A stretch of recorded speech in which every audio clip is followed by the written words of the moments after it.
First, we gotta find the equation.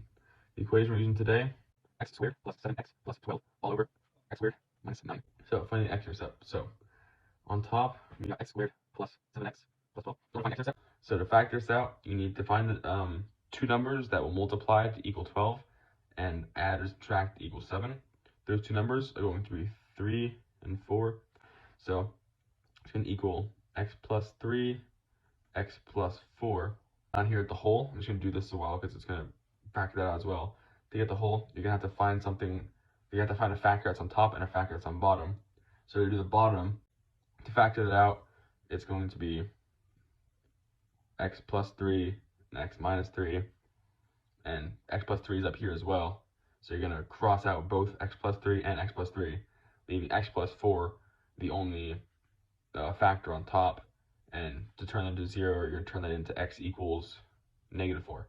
So our x-intercept, negative 4, 0 is going to be x-intercept. Our intercept, you have to set all of the x's to 0 and solve. So 0 squared plus 7, 0 plus 12 all over 0 squared minus 9. Obviously, that's 0, that's 0, and that's 0. So it's just 12 over negative 9, not 4, 9. And simplifying that out, it ends up being negative 4 over 3. So our y-intercept is 0, comma, negative 4 over 3. Our vertical asymptote. In order to do that, we gotta set the denominator to 0 and solve for x. My bad. For the whole, that's the factored version is x plus 3. So when you turn that over, it's gonna be x equals negative 3. So x squared equals 9.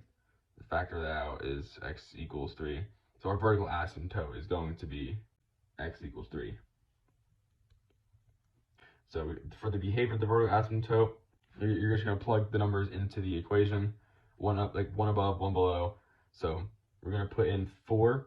So that's going to be 16 plus 28 plus 12, which is 56. And then 56 over 16 minus 9. So 7, and that's going to give us 8. So all of that's going to equal 8, which is a positive number.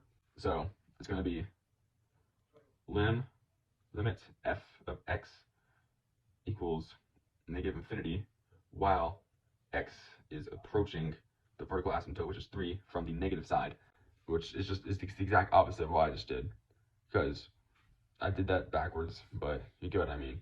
So lim f of x equals positive infinity while x is approaching 3 from the positive side, because while it's going right, it's positive, because the vertical asymptote is a 3.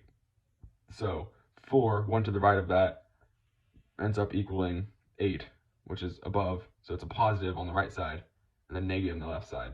It's going to make more sense later when I graph it for you, but yeah. So those are the two answers, right there and there. Okay. For the horizontal asymptote, it's a lot simpler.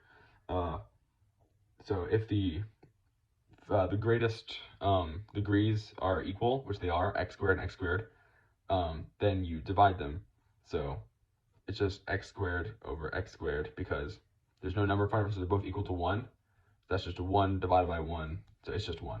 The vertical asymptote is just simply x equals 1. That's it. And if the end behavior limit, it's really simple. It's just approaching 1, because it can't hit 1, so it's approaching 1 on both sides.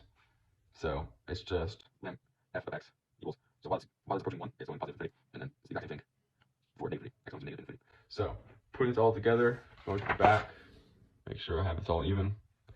Pretty simple to graph.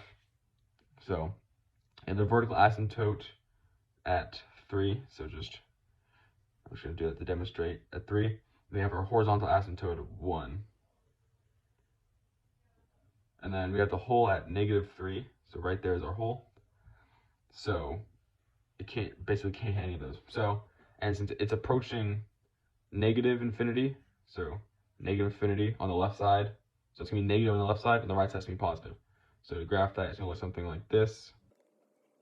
It's not a perfect representation, but you understand what I mean. And on the side, it's like this. It's not a perfect representation. I'm not much of an artist nor a mathematician.